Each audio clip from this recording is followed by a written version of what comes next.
Hello everyone, কেমন আছো তোমরা সবাই? আশা করছি তোমরা সকলে অনেক ভালো আছো, আমরাও ভালো আছি। আমি ফাল্গুনি, আমার চ্যানেলে ছোট্ট একটি ব্লগে তোমাদের সবাইকে অনেক অনেক ওয়েলকাম। আমি কোচবিহার জেলার একটি ছোট্ট গ্রাম থাকবো তোমাদের সকলের সামনে ছোট্ট একটি ব্লগ দিয়ে চলে এসেছি। তো আমার ব্লগগুলো যাদের কাছে ভালো লাগে প্লিজ লাইক করবে, কমেন্ট করবে, চ্যানেলটিকে প্লিজ সাবস্ক্রাইব করে দেবে। আর যারা আমার চ্যানেলে নতুন এসছো তারাও প্লিজ প্লিজ প্লিজ আমার চ্যানেলটিকে সাবস্ক্রাইব করবে, পাশে থাকবে এবং আমার চ্যানেলের ভিডিওগুলোকে প্লিজ একটু ভালোবাসা দেবে।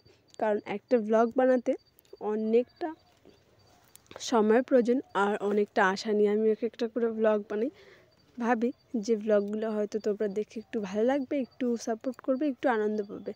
তো দেখো, বাড়ির জিনিসের মজাই আলাদা না? বাড়ির পেছন দিকটা না আমাদের লাফা শাক করা হয়েছে, তো সেই জন্য চলে এসেছি লাফা শাক তুলতে। আর আমাকে খুঁজতে খুঁজতে আমার ছোটো ননদ চলে এসছে। ওই এসে আমাকে বাড়িতে পায়নি, সেজন্য আমার পেছন মানে আমার আওয়াজ শুনে আমাকে ডাকছিল মণি মণি, মানে আমাকে বৌমণি ডাকে, বৌমণি বলতে পারে না, সেই জন্য শুধু মণি বলেই ডাকে।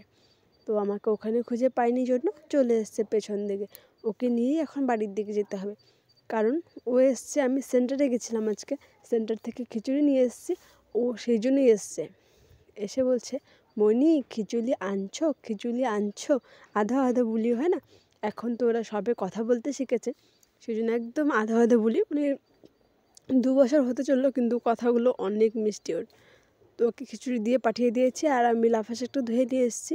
আর দেখো আমাদের এই যে ঘরটা, মানে চারদিকে একদম জ্বালানা, মানে বাঁশের বেড়া, তো সব দিকে একদম ফাঁকা ফাঁকা হয়ে একদম আলো ঢোকে সূর্যের, ভাঙাচোরা বাড়িঘর। কী আর করবো, এগুলো নিয়েই তোমাদের সকলের সামনে এসেছি ব্লগ বানাতে। অনেকে বলে ব্লগ বানাতে হলে নাকি দামি পোশাক আশাক, দামি বাড়ি, দামি ফোন সবের প্রয়োজন। তো আমি ভাবি, অনেকে না, কেউ কেউ বলে বলে কি, হ্যাঁ তোমাদের বাড়ি ঘরে এরকম এইভাবে ব্লগ বানাচ্ছ, ফোন লাগবে ভালো। তো সেরকম ভালো ফোন নেই, আর সেরকম দামি পোশাকও সবসময় পরতে পারি না, যেরকম সাধারণ থাকি সেরকম সাধারণভাবেই তোমাদের সাথে ব্লগ শেয়ার করি। আর দেখো, জানালাটা ভেঙে গেছিলো, তোমার দাদাভাই জানালাটা ঠিক করছে। আর আমার ভাত হয়ে গেছে, ভাতটা নামিয়ে রেখে আমি এখন একটু পাঁপড় ভেজে নিয়েছি। ভাবলাম যে ভাতটা হয়ে গেলে, মানে ভাতটা হয়ে গেছে, সবজি করার আগে পাঁপড়টা ভেজে নিয়ে একটু পাঁপড় ভাজা খেতে পারবো। খিদেও পেয়েছিলো খুব, তো সেই জন্য ভাবলাম যে শুধু পাঁপড় ভাজা কেন, সেন্টার থেকে যে খিচুড়ি নিয়ে এসেছি, আমার আবার খিচুড়ি যে কোনোভাবেই ভালো লাগে, মানে যে কোনো খিচুড়ি হোক। তো সেই জন্য একটা ডিম সেদ্ধ নিয়েছি, পাঁপড় ভাজা, খিচুড়ি, এগুলো খেয়ে আবার লেগে পড়েছি কাজে। শুধু তখন শাকটা বসিয়ে দিয়েছিলাম, আর গুড্ডু একটা মিষ্টি কুমড়োর ফুল নিয়ে এসছে কোথার থেকে, বলছে মা এটা আমাকে বড়া করে দাও। তো ছেলের আবদার একটা ফুল নিয়ে এসছে, এর আগে 2টো এনে দিয়েছিল কিন্তু তখন না করে দেওয়া হয়নি, তো সেই জন্য ওর জন্য ফুলের বড়াটা করলাম। আর ওই তোমাদের দাদাভাই বাজারে গেছিলো, সব কিছু জিনিসের দাম এত উপরে, মানে আমরা তো গ্রামেই থাকি, তো আমাদের শাকসবজি সেরকম একটা কিনতে হয় না, কিন্তু এখন কিনতে গিয়ে দেখছি সব কিছুর দাম একদম আকাশ ছোঁয়া। বাঁধাকপি, ফুলকপি, বেগুন সব কিছুই দাম বেশি। সেজন্য শুধু মনে হয় 2 কেজির মতো ফুলকপি আর 2-3 কেজি আলু আর সিম নিয়েছিল, লঙ্কা পেঁয়াজ এগুলো নিয়ে চলে এসছে। তো সব সবজি শেষ, এখন শুধু পড়েছিল কটা বাঁধাকপির ডাঁটি, আলু ছিল, সিম ছিল কয়েকটা, আর 2-3টে টমেটো, কাঁচা টমেটো, ওগুলো দিয়ে চচ্চড়ি।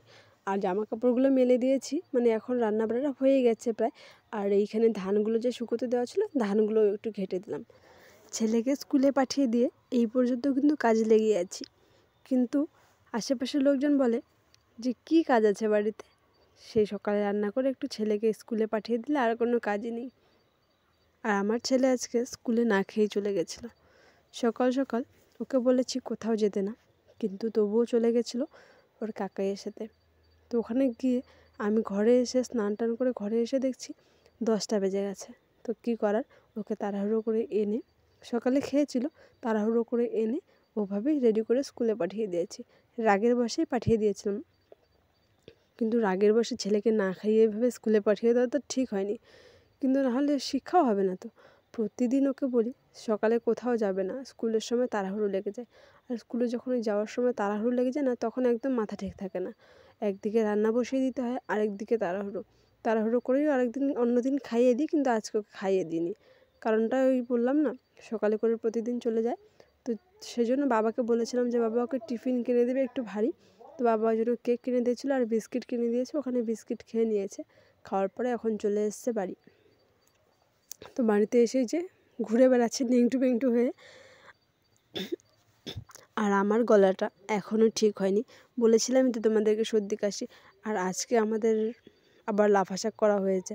এই যে চচ্চড়ি করেছি আর লাফা শাক।